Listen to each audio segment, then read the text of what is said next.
भारतीय शेयर बाजार में सबसे अच्छे स्टॉक्स कैसे ढूंढने हैं, इसके लिए कुछ उपाय है। उसका एक सरल नियम है कि जो सेक्टर सबसे अच्छा परफॉर्म कर रहा है उसको देख करके उसके अंदर जा करके उसमें से जो सबसे अच्छे स्टॉक्स होंगे उनको देखना है। अब ये सबसे अच्छा सेक्टर कौन सा है और उसके अंदर कौन से स्टॉक्स होते हैं और उनको कहाँ कहाँ से ढूंढ के निकालना है, इसके लिए कुछ टूल्स है जिसके द्वारा ये सरलता से किया जा सकता है। तो उन टूल्स को हम देखने वाले हैं। उसके लिए आप कोई भी ब्राउज़र खोलिए और उस ब्राउज़र में टैब खोल के गूगल में आप सर्च करिए इन्वेस्टिंग। केवल इन्वेस्टिंग इतना ही लिख सकते हैं आप, इन्वेस्टिंग इतना लिखने से भी चलेगा। इन्वेस्टिंग उसमें आपको in.investing.com ऐसी भी वेबसाइट मिलेगी और केवल investing.com ऐसे भी मिल सकती है। तो हमें in.investing.com चाहिए, तो इस वेबसाइट पर क्लिक करिए।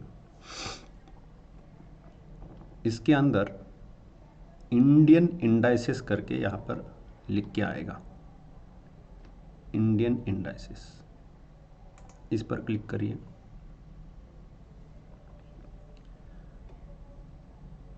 ये यहाँ पर इंडियन इंडाइसेस हमें दिखने लगे हैं। इंडाइसेस अर्थात इंडेक्स, जो भारत के इंडेक्स हैं वो दिखाई देंगे। इसमें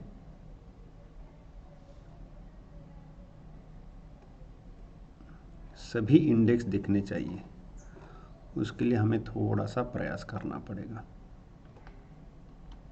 हाँ, इसको थोड़ा छोटा कर लिया तो यहाँ पर और कुछ विकल्प हमारे सामने आए हैं।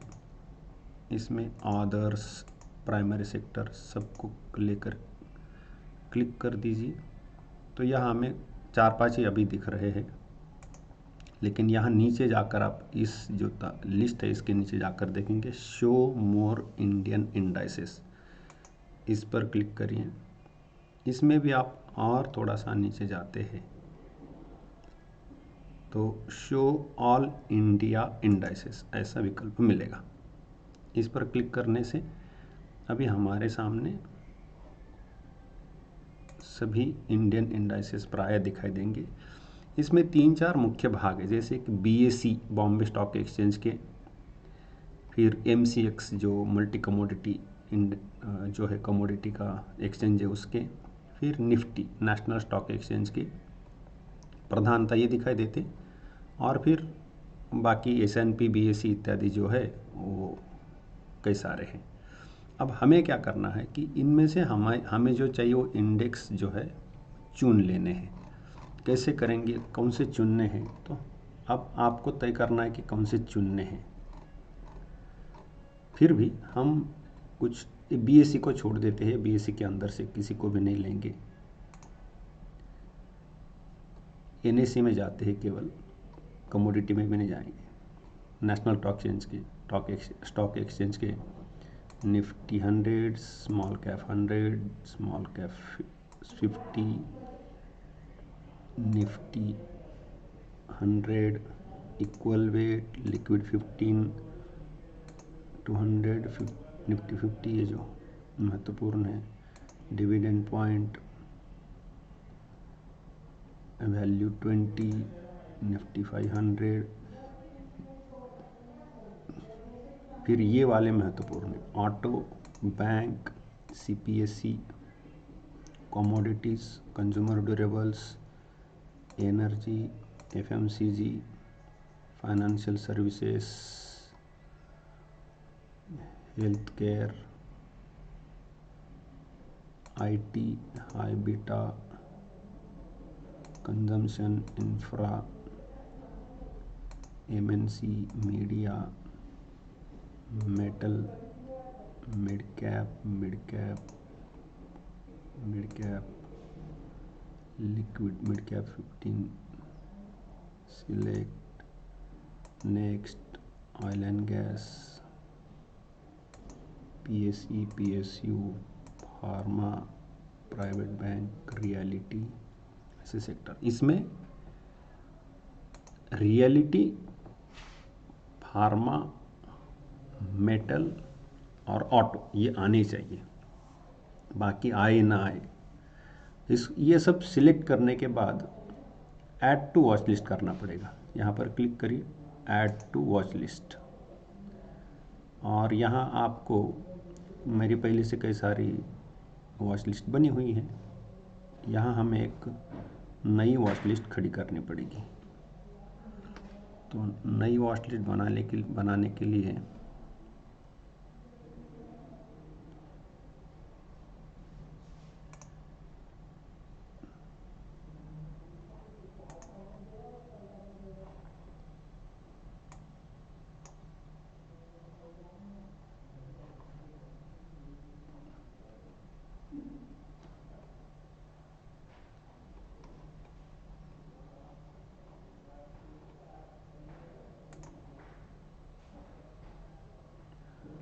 नई वॉच लिस्ट बनानी है। ये अभी थोड़ा रुक गया।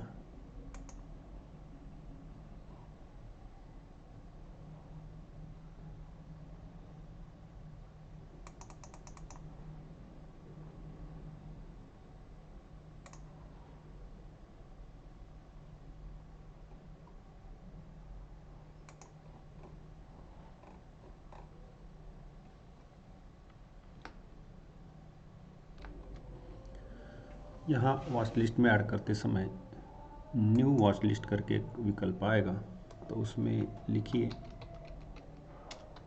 इंडाइसेस या इंडेक्स, ऐसा कुछ भी आपको जो नाम पसंद आएगा वो दे दीजिए और इसको सेव करिए। सेव होने के बाद आप इसमें फिर से यदि investing.com पर क्लिक करते हैं तो यहाँ ये जो साइड पैनल है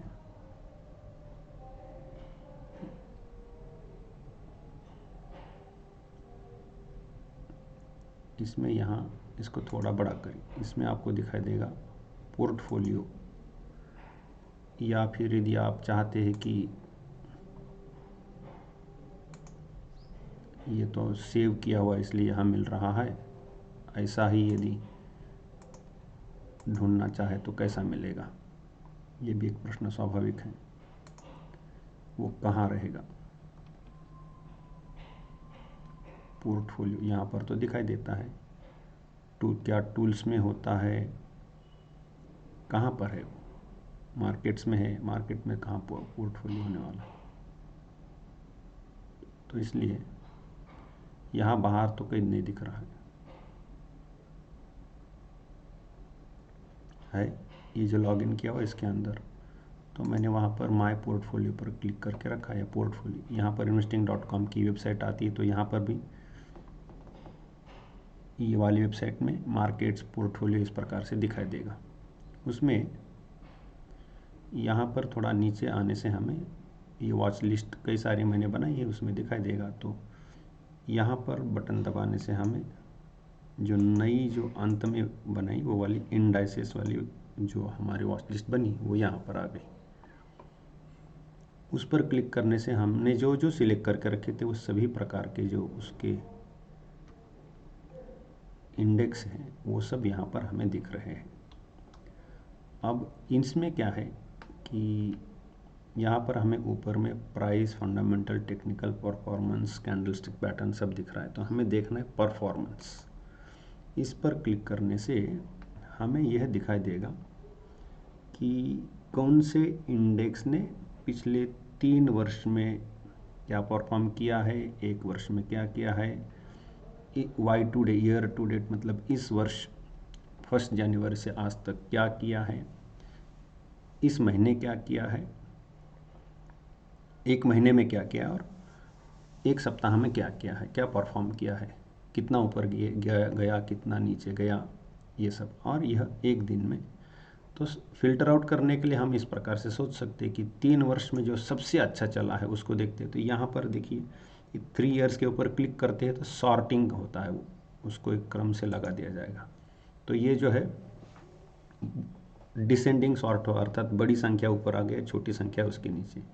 तो यहाँ हमें दिखाई देता है कि निफ्टी पीएसयू बैंक सबसे अच्छा सेक्टर रहा 3 वर्ष।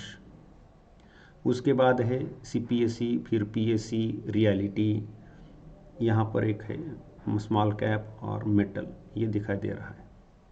तो इन 5 सेक्टर के नाम मन में रखते, PSU bank, CPSC, PSC, reality, small cap, metal. 1 वर्ष में कौन से अच्छे चले हैं, तो 1 वर्ष के ऊपर क्लिक करते तो हमें दिखता है कि रियलिटी पिछले वर्ष बहुत अच्छा चला है। उसके बाद पीएससी है, फिर सीपीएससी है, फिर माइक्रो कैप जो पहले नहीं दिखाई दे रहा था अब दिखाई दे रहा है। अच्छा, वाईटीडी अभी केवल एक सप्ताह ही हुआ, इसलिए 10 दिन ही हुआ, इसलिए इसको फिर भी देख सकते चाहे तो। कौन सा, रियलिटी सबसे अच्छा चल रहा है, फिर माइक्रो कैप 250 अच्छा चल रहा है, मीडिया अच्छा चल रहा है, फार्मा अच्छा चल रहा है। ठीक है, 1 महीने में कौन सा सबसे अच्छा गया, तो रियलिटी अच्छा गया है, फार्मा अच्छा गया, सीपीएससी, पीएससी। 1 सप्ताह में कौन सा ठीक चला है, तो रियलिटी सबसे अच्छा चला है। उन रियलिटी की तुलना में बाकियों को तो कोई स्थान ही नहीं, तो रियलिटी सबसे अच्छा चलते हुए दिखाई दे रहा है। और प्रतिदिन का देखिए कि आज का जैसे 10 जनवरी है, तो मीडिया में किसी कारण उछाल है, बाकी में समस्या है। तो खैर डेली का लंबे समय का देखने के लिए डेली देखकर विशेष लाभ नहीं होगा। अब क्या है कि हमें यहाँ से एक पता चल रहा है कि यह जो है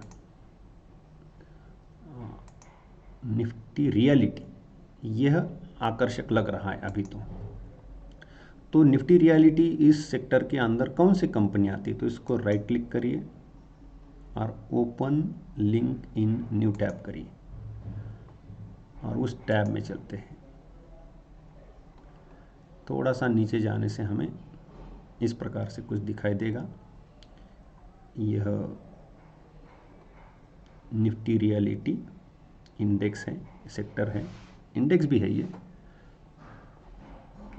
और उसके अंदर यहाँ पर overview, chart analysis, technical, community, historical, constituents, तो इस कॉन्स्टिट्यूएंट पर क्लिक करें। कॉन्स्टिट्यूएंट पर क्लिक करने से हमें इसके अंदर कौन कौन सी कंपनियाँ आती है ये दिखाई देगा। तो ये है brigade enterprise, DLF, Godrej, India bulls, ये सभी नाम हमें दिखाई देंगे। इतनी सारी कंपनियां उस इंडेक्स के अंदर आती हैं। अब इसमें भी प्राइस, परफॉर्मेंस, टेक्निकल, फंडामेंटल्स, तो परफॉर्मेंस पर क्लिक करते हैं।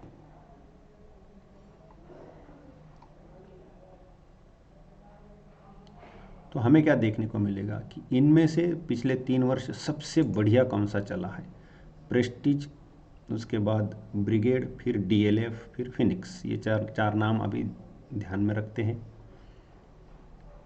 366% एक 3 वर्ष में ये गया है, ये 250% गया है। 1 साल के अंदर कितना गया है, तो प्रेस्टीज सबसे ऊपर है, फिर शोभा दिखाई देगा, माइक्रोटेक और डीएलएफ। पिछले 10 दिन में शोभा 33% गया है, इंडिया बुल्स है, फिर प्रेस्टीज है, वाईटीडी है, मतलब 10 ही दिन हुए अभी, फिर भी इनमें इतना उछाल है। पिछले 1 महीने में शोभा है, माइक्रोटेक है, डीएलएफ है और फिनिक्स है। 1 सप्ताह में शोभा है, इंडिया बुल्स है, माइक्रोटेक है और फिनिक्स है। तो इस प्रकार से हमें यहाँ पता चलता है कि ये 3-4 नाम बार बार सामने आ रहे हैं, DLF, Phoenix, Microtek, Indiabulls, Sobha. Brigade भी अच्छा चला, लेकिन फिलहाल कुछ दिनों से थोड़ा सा कम है। प्रेस्टीज काफ़ी अच्छा चल रहा था, लेकिन अभी जैसे यहाँ पर 1 महीने का यदि देखते तो प्रेस्टीज का नाम थोड़ा सा ऊपर है ही, तो प्रेस्टीज भी अच्छा है। तो ये अच्छी कंपनियाँ हैं, ये यहाँ से पता चलता है। अब इसमें क्या है कि इनके मार्केट कैप कितना है, ये भी देखना थोड़ा सा आवश्यक होता ही है, नहीं तो फिर जैसे मार्केट कैप, यहाँ पर मार्केट कैप दिखाई देगा, बहुत छोटा हो और उसमें पैसे लगाने से फिर वो सर्किट लगना शुरू हो जाता है, तो वो थोड़ी सी दिक्कत हो जाती है। इसलिए फंडामेंटल्स में जा कर के मार्केट कैप चेक करें। अब मान लीजिए कि आपको DLF देखना है, कि DLF का ग्राफ देखना है, तो DLF पर क्लिक करते हैं, ओपन इन न्यू टैब करते हैं, नया टैब खुलेगा। ये रहा DLF, अभी ये नाम चल रहा है, आज इतना परिवर्तन है, ये सब। अब इसमें चार्ट के समय टेक्निकल चार्ट पर क्लिक करना पड़ेगा, तो अच्छे से चार्ट दिखाई देगा। इसमें हम इस चार्ट का थोड़ा सा पहले, सबसे पहला है मैक्सिमाइज कर लें, तो बाकी अनावश्यक चीज़ें दूर हट जाएगी। और कैंडलस्टिक पैटर्न लगाते हैं, मंथली चार्ट लगाते हैं। यहाँ कोई इंडिकेटर कुछ भी नहीं लगाया हुआ है, चाहे तो वॉल्यूम इंडिकेटर उसको भी हटा के रख देते हैं। यहाँ पर एक टूल है, प्राइस का टूल है, उसको व्यवहार करने के लिए शिफ्ट दबाए और क्लिक करें। जहाँ से आपको प्राइस कितनी बड़ी देखना है तो शिफ्ट करके क्लिक करें। जैसे यहाँ से मुझे यहाँ से यहाँ तक कितना परिवर्तन आना है, कितने % बढ़ा है, तो ये देखना है, तो मैं शिफ्ट क्लिक करूँगा। यहाँ क्लिक करके शिफ्ट छोड़ दिया अभी, तो केवल शिफ्ट दबा कर छोड़ दिया, ये क्लिक किया हुआ है, इसको मैं ऊपर खींचे ले जा रहा हूँ और जहाँ तक ले जाना है मैं वहाँ ले जाऊँगा। हालांकि वहाँ ले जाने से वो दब जाता है, इसलिए। तो 132% वहाँ पर ऊपर लिखा आ रहा है, 132% वह ऊपर गया। कितने दिनों में ये हुआ है, तो 10 बार, मतलब 10 मंथ्स, मंथली कैंडल है तो 10 महीने में ये हुआ है, और 305 डेज, तो अर्थात 1 वर्ष में इतना ऊपर गया है, ये यहाँ से पता चलता है। तो इस प्रकार से इस टूल का उपयोग होगा। अब मंथली के बाद थोड़ा सा वीकली में आते हैं। भाई अच्छा तो चला, लेकिन किस प्रकार से चला, तो ये यहाँ हमने जहाँ कब से देखा था, किस समय से हमने देखना शुरू किया था, तो यह 2023 के 3 जनवरी से वो हम देख रहे थे उसको, या जनवरी से देख रहे थे, तो अर्थात 2023 के वर्ष का। तो वीकली कैंडल लगाते हैं, तो उसमें कैसा कैसा चला, तो ये यहाँ से प्रायः हम देख रहे थे, यहाँ से। ठीक है, अच्छी बात है। तो इस प्रकार से ये उसकी गति रही है डेली कैंडल्स लगाते। तो यह पिछले 1 वर्ष से लगातार भागे जा रहा है। बीच में थोड़ा सा रुका हुआ, जब निफ्टी रुकी हुई थी तब ये भी रुका था, लेकिन ये चल ही रहा है। इस प्रकार से इसका एनालिसिस किया जा सकता है। इसमें तुलनात्मक अध्ययन करना है तो यहाँ क्लिक करके ये वाला लिया जा सकता है, उसमें लिंक और ये दोनों साथ में रखिए। फिर DLF को नीचे रख करके यहाँ निफ्टी 50 करिए, तो निफ्टी के साथ इसका क्या संबंध बैठता है, ये रहा निफ्टी 50। ये जो यहाँ टाइमलाइन होती है, ये इस पर डबल क्लिक करने से वो, जैसे कि हमने ऐसा कुछ कर रखा है, इसको छोटा बड़ा किया है, इधर डबल क्लिक करते तो रिस्टोर हो जाता है। उसका दूसरा भी उपाय है, इसको ये जो है इसको क्लिक करते तो भी रिस्टोर होता है। खैर, तो इस प्रकार से रिस्टोर कर लिए। तो अब देखते हैं कि निफ्टी जो है यहाँ से लेकर के 27 अक्टूबर से लेकर के यहाँ तक, आज तक कितना ऊपर गया है, 14% ऊपर गया है। उसकी तुलना में ये रियलिटी का ये जो DLF है, ये कितना ऊपर गया, यहाँ से हम उसी तारीख से पकड़ेंगे, और DLF 52% ऊपर गया है। तो यह इतना दोनों में अंतर है, 52% कहाँ, और ये निफ्टी इंडेक्स जो है ओवरऑल निफ्टी 50 का 14%, इससे तो एक 4 गुना तो अधिक प्राय चल रहा है, 3.5, इतना अंतर है। तो अर्थात कोई यदि निफ्टी 50 का जो ETF है उसमें यदि पैसा लगाता है तो उसको 14% ग्रोथ मिलती है, यदि DLF को खरीदता तो उसको 52% ग्रोथ मिलती है। ये यहाँ से हमें पता चलता है।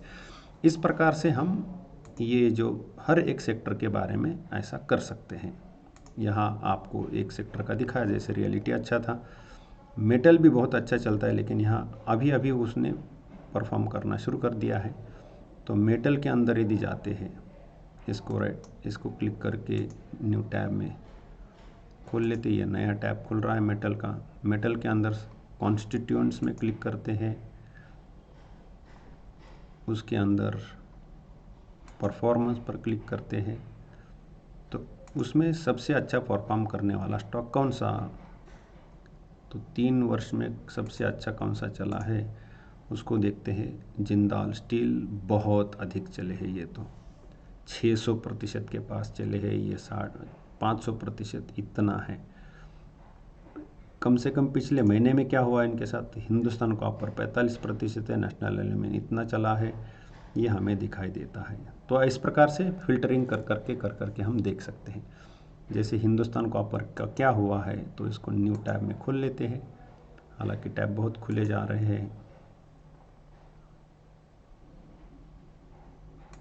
टेक्निकल चार्ट लेना अच्छा है, उसमें बढ़िया से पढ़ाई होती है। उसको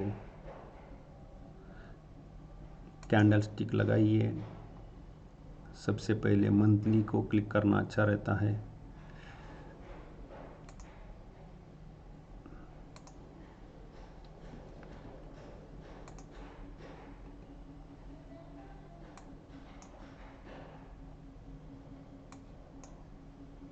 मंथली क्लिक करके देखते हैं, ये अभी भागना शुरू किया है उसने। पहले आईपीओ होने के बाद काफ़ी गिरा था और अभी उसने ऊपर जाना शुरू किया है। इस प्रकार से ये अध्ययन करना पड़ता है। ये टूल्स हमारे पास है और ऐसा अध्ययन होता है।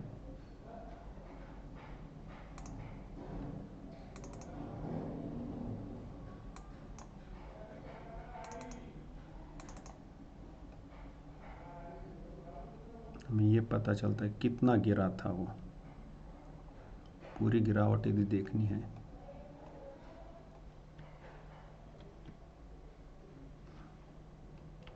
यहाँ से उल्टा टूल लगाया जा सकता है कि कितना गिरा। तो यहाँ हमें पता चलता है कि वो 96% गिरा था। अब फिर से ऊपर उछाल आ रहा है। तो अपना इस प्रकार से एनालिसिस करके इसके बारे में निर्णय लिया जा सकता है।